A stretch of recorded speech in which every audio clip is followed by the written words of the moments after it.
Nous tenons compte que de ces 30 dernières années, par exemple, Monsieur Denis Sassou Nguesso, ainsi que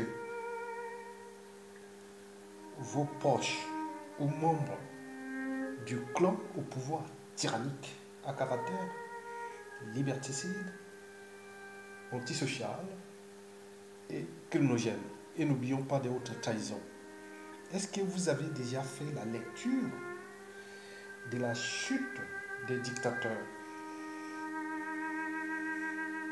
Je peux vous citer déjà, par exemple, le cas de Ceausescu en Roumanie, à la fin du mur de Berlin. N'oublions pas Mobutu, Samuel Ndo, Saddam Hussein, etc., etc. La liste est très longue. Et pourquoi cet éveil de votre âme et conscience? Mais c'est pas sorcier. Parce que, en effet, oui, Mandela l'avait pourtant dit. Un homme qui prive un autre homme de sa liberté est prisonnier de la haine, des préjugés et de l'étroitesse d'esprit. Je répète, Nelson Mandela l'avait pourtant dit en son temps. Je cite, un homme qui prive un autre homme de sa liberté est prisonnier de la haine, des préjugés et de l'étroitesse d'esprit. Oui, en effet, la haine, les rancœurs sont ancrés dans nos esprits.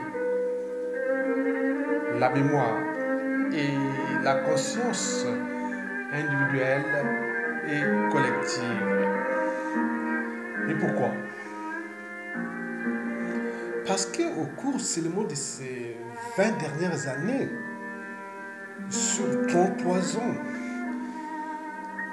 de la dictature liberticide, antisociale, criminogène et de hautes trahisons incarnées ou instrumentalisées par M. Denis Sassou Nguesso, les Congolais ont vécu que dans la barbarie, la violence, la terreur, les arrestations arbitraires, les scènes de torture, la guerre asymétrique, le terrorisme d'État, les génocides, les coups d'État, les crimes de sang, les crimes économiques, le vol systémique des comptes publics congolais, le surendettement, un pays tout entier en mort clinique ou aux arrêts, le peuple aux arrêts, un pays en faillite, un pays seulement de 342 000 km² pour 5 millions d'habitants seulement, quatrième pays producteur de pétrole du continent africain, troisième producteur de bois du continent, n'oublions pas les minéraux, les services et autres, un pays surendetté jusqu'à 200% du produit intérieur brut, 90% de la population de la merde et dans la terreur. Mais qu'est-ce qu'on a mérité ça? Mais ça, on pouvait encore parler des crimes économiques, mais le danger de la pensée de Nelson Mandela, je cite, un homme qui prive un autre homme de sa liberté est prisonnier de la haine, des préjugés et de l'étroitesse d'esprit. Ben oui, les gens ont envie de régler des comptes avec les dictateurs. ainsi que cette famille, ces clans et autres. Méfiez-vous des apparences. Les apparences sont trompeuses. La haine est là, mais ils ne peuvent pas.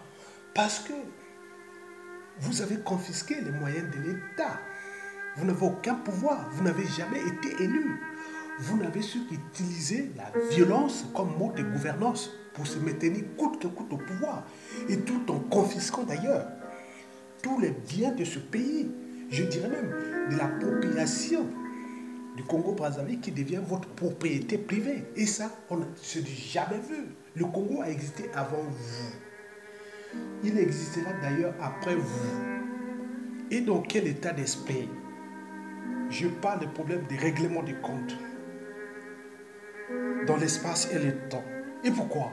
Parce que vous avez utilisé tous les moyens de l'État. Ils ne sont pas à vous, ces moyens. Ceux qui ont pensé ces moyens, ce n'est pas vous. Vous êtes venus trouver ces moyens. Et vous abusez de ces moyens contre le peuple, contre le souverain peuple, contre vos semblables. Tu n'as jamais vu un acharnement contre ses propres semblables. Bien sûr que vous n'aimez pas ce pays, sinon ça cesserait.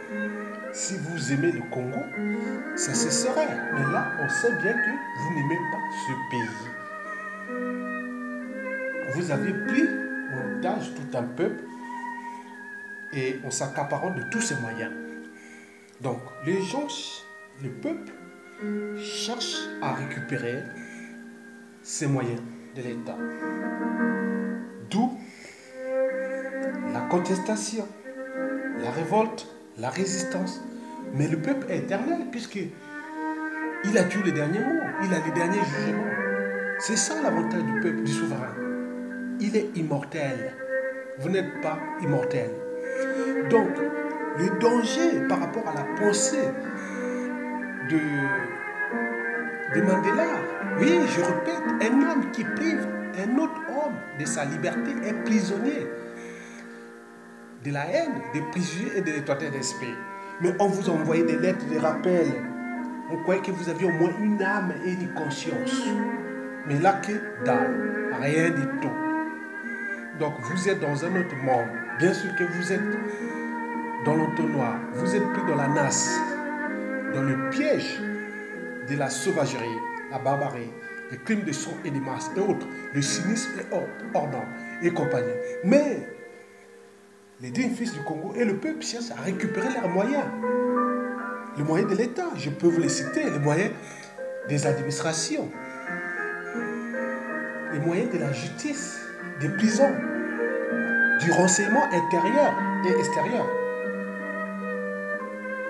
de la police, des armées, de la diplomatie et de tous les moyens, les comptes publics, les ressources naturelles et compagnie. Dès qu'une fois ces moyens récupérés, vous vous rendez compte.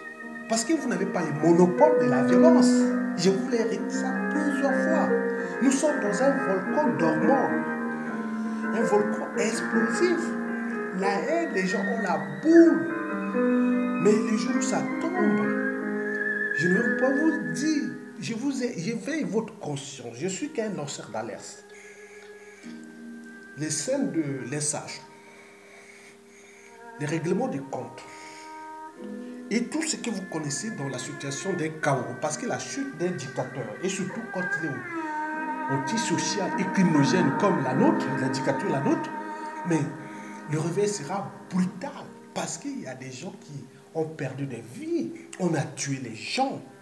Plus de 1,5 million de morts. On continue à tuer. Non seulement par la violence policière, mais aussi par les assassinats, les disparitions suspectes, les empoisonnements et tout ce qui meurt dans les geôles, autres.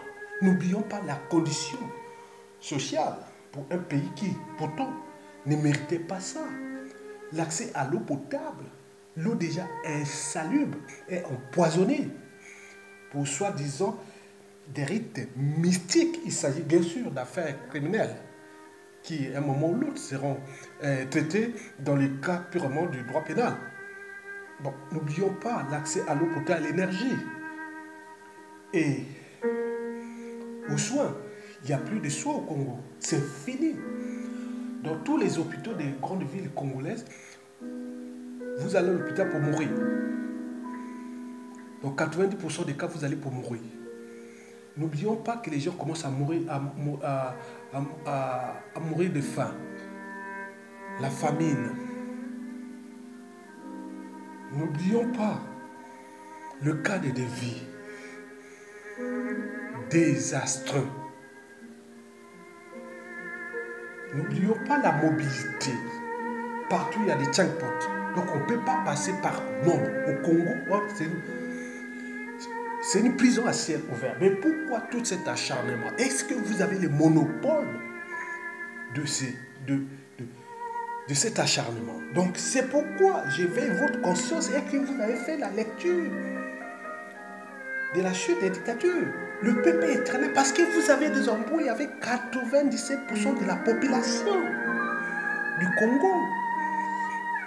Qui dit 90% de sa population, donc vous avez au moins 80%, 90% de malchance demain d'être en face d'un ministre de l'Intérieur qui sera un anti-clan Sassou Nguesso à fond, un ministre de la Défense, un chef de patron des services secrets, de la diplomatie, de tout ce qui sera. Parce que ce que vous avez fait contre le peuple congolais, les autres ont appris. Donc, je vous lance un message d'alerte. Libérez les prisonniers politiques. Arrêtez la guerre dans le pôle. Et demandez un dialogue inclusif pour que vous vous sauvez. On peut trouver des circonstances atténuantes, vous barrer. Mais dans les conditions où vous entraînez, bien sûr que vous êtes aidé par la communauté internationale que vous avez acheté la conscience avec les deniers publics congolais. Ça se voit. Mais les moyens là, une fois récupérés, ces moyens de l'État, ces moyens de lobbying, autres. Ah oui, vous avez assassiné les gens sans qu'il y ait droit de veto. Vous vous rendez compte, vous avez assassiné tout un peuple sans droit de veto, sans communauté internationale. Vous vous rendez compte que le jour où vous ne serez plus au pouvoir, les États ont des intérêts. Je ne sais pas si vous êtes 3 ou 4 000 personnes de la famille de Claude, vous allez vous entendre où les gens mettront tous les moyens pour vous traquer partout, pour régler les comptes. Donc arrêtez de tuer l'humain, arrêtez de tuer les autres. Donc, c'est des trucs, un message d'alerte à vous. Continuez peut-être votre opération, mais le peuple résiste. Mais il semble que la situation est imprévisible. À tout instant, si vous chutez dans les conditions d'un chaos, vous pouvez dire de zapper les descendants et autres dans les conditions que vous connaissez l'Afrique, dans ces cadres de règlement des comptes, qu'au niveau des administrations de tout l'État, sur ce nom de Sassou et d'Inguissou, des points, des kiki, kaka, coco, qui vont se trouver où? Vous avez vu les enfants même des dictateurs qui étaient puissants, ils sont maintenant où? Maintenant, c'est les vôtres qui vont être puissants ailleurs dans le monde. Vous croyez ça au Père Noël? Mais je ne pense pas. Donc méfiez-vous de ce que je vous dis, parce que si vous ne prenez pas conscience de ça, vous aurez perdu, parce que ce ne fait qu'un conseil. Mais quant au peuple congolais, je vais vous laisser 3 citations de Mandela à la fin de cette vidéo-là, que je vais vous les lire déjà. Bon, voilà, je peux vous les dire. Mandela avait dit ceci. Donc, j'ai résumé 3 citations de Mandela en une phrase. Voilà. Il avait dit ceci, Mandela. J'adresse ça au peuple congolais et aux prisonniers politiques et à tout le monde qui résiste contre cette dictature qui nous a été imposée. Bien sûr que nous avions eu une mauvaise rencontre avec ce monsieur et cette famille et ses clans et autres. Mais toute chose a un début et une fin. Donc, je vais vous lire ces citations-là. Mandela a dit ceci. Que vos choix reflètent vos espoirs et non vos peurs. Parce que le courage n'est pas l'absence de peur, mais la capacité de la vaincre. et nous travaillons ensemble pour soutenir le courage là où il y a la peur. Peuple congolais, je vous remercie et à bientôt. En compagnie de l'hymne à l'amour.